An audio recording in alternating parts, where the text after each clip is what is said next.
Hey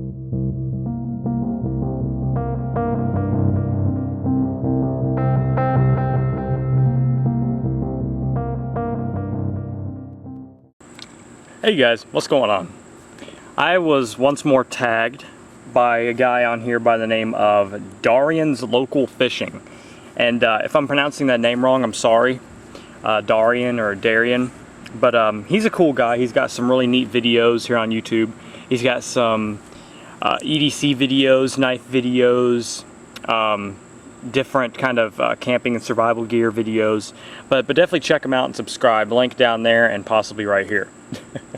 So yeah, definitely check him out. He's got some really cool videos. But he was nice enough to tag me to do a video on the 2 knives I'd carry with me during a zombie apocalypse. Only 2. So it's kind of like the 5 items during a zombie apocalypse video that I did. But this is on the 2 knives that you'd carry with you.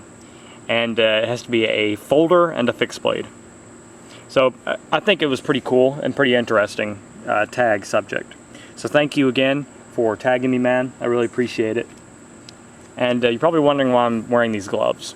Well, if I'm going to be out on the run and I'm having to whack zombies here and there, I'm going to want to be in gloved hands to keep all their nasty blood and guts off of my bare hands in case I have to scratch an itch or something, then I don't get infected by the virus.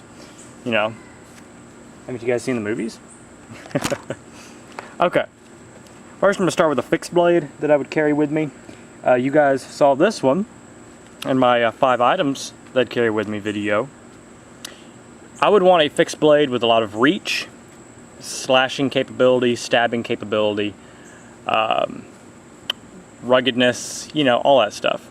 So anyway, it's my Ka-Bar Model 1245 Tanto.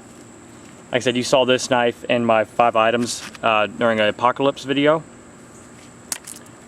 Wonderful fixed blade. I have this thing scary sharp.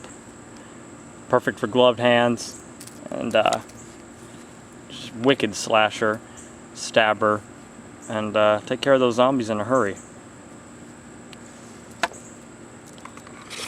Very reliable fixed blade. As you know, Ka-Bar, very, very nice company. Like I said, very reliable fixed blade, very sharp, and got all the reach you need, and will take care of the tasks at hand. Alright, second of all, you're going to want a folder.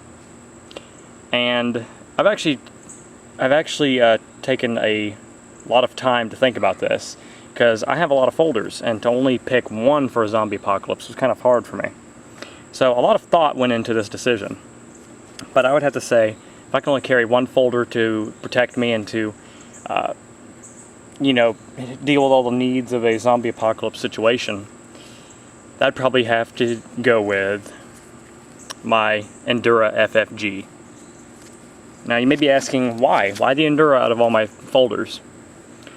Well, one, if I'm going to be wearing gloves, you can access this blade with gloved hands with that big spidey hole. Regular thumb studs, you really can't. Second reason I chose this, it's got a lot of reach, and it has a lot of slashing and stabbing capabilities. Third, being a lockback, it is a very, very strong design, which I'm going to need if I'm going to have to do some bushcraft.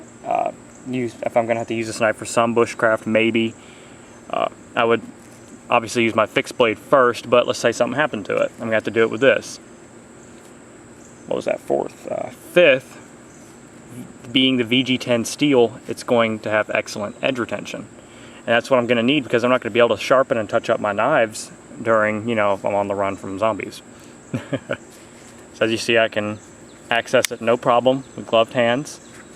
It's got that very nicely jimped thumb wrap, so it'll protect me during a thrust cut if I'm going to have to gouge some zombie eyes out or whatnot. Very nice grip, perfect for slashing. It's got perfect blade shape for slashing, and especially with it being the full flat ground blade. And it could also suffice for food prep if you're having to use your knives as such, and camping and whatnot. So that's another added advantage this has. And Plus, with being the VG10 steel, it's going to have excellent corrosion resistance as well, which is also going to be something you're going to want to have in a knife if you're going to be out, because you're probably not going to have oil to coat your blade. A coated blade would also help, but you can still get rust on the edge. Alright, sorry about that. I had to turn off my camera for a second because I apparently pissed off a colony of ants and they're trying to crawl over my feet. So anyway, alright, those are the 2 knives that I take with me if I can only pick 2 for a zombie apocalypse situation. 1 folder, 1 fixed blade. Like I said, a lot of thought went into both of these decisions, and let me know what you guys think in the comment section.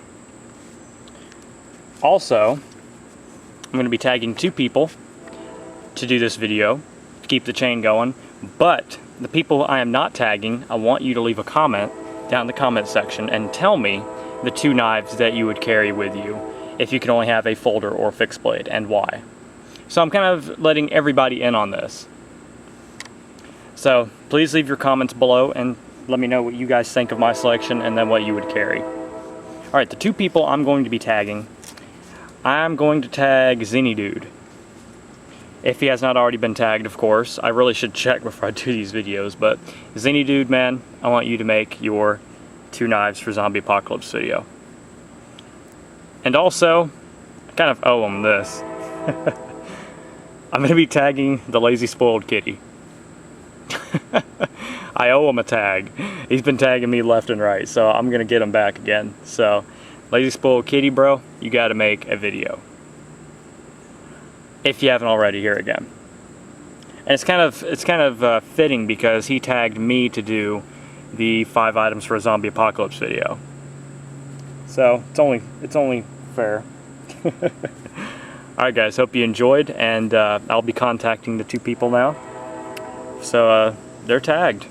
Hope you guys enjoyed. Like I said, drop me a comment down there and let me know what you would carry.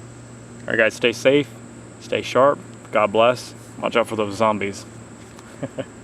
Peace.